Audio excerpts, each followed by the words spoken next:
Dunque cerchi la conoscenza. Sei alla ricerca di risposte, ma hai le domande. Questo è il secondo spettacolo di una serie di 3 spettacoli dedicati al circo, finanziati dalla Direzione Generale Spettacolo.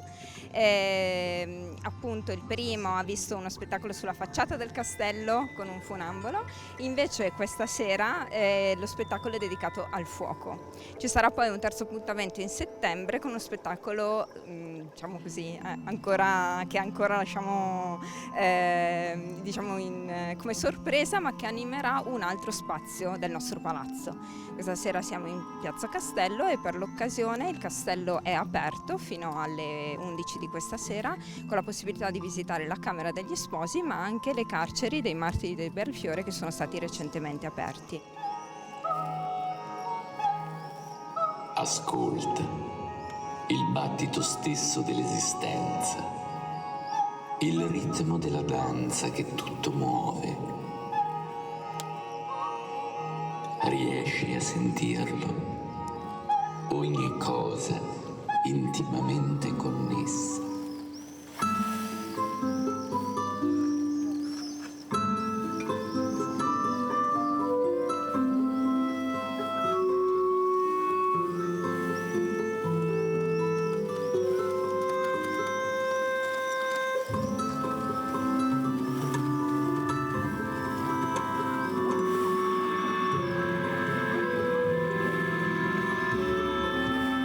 Segni di Infanzia Associazione anche questa volta è partner nella meraviglia. Palazzo Ducale ci ha interpellati per collaborare all'organizzazione, alla gestione organizzativa e anche alla selezione dei contenuti di questa serata di fuoco, dove il fuoco diventa meraviglia e spettacolo in Piazza Castello con la compagnia Opera Fiamme, appena rientrata da Sibiu, perché sono degli artisti internazionali che si occupano di teatro proprio con il fuoco, e questa sera c'è un discreto numero di persone, non pensavamo, ma il caldo piace, il caldo attrae e siamo qui aspettando di vedere l'inizio di questo spettacolo in Piazza Castello, che è uno di 3. Abbiamo visto Menestrel che fendeva l'aria, oggi abbiamo il fuoco e il 27 settembre, no spoiler, ma sarà una cosa veramente incredibile all'interno del palazzo, mai vista prima.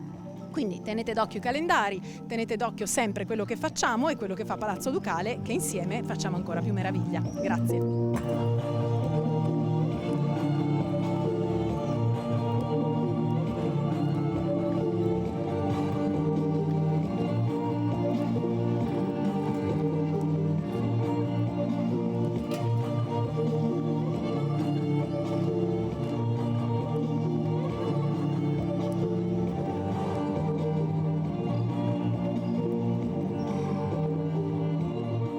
Noi siamo la compagnia Opera Fiamme e stasera andiamo in scena con il nostro spettacolo Oracle.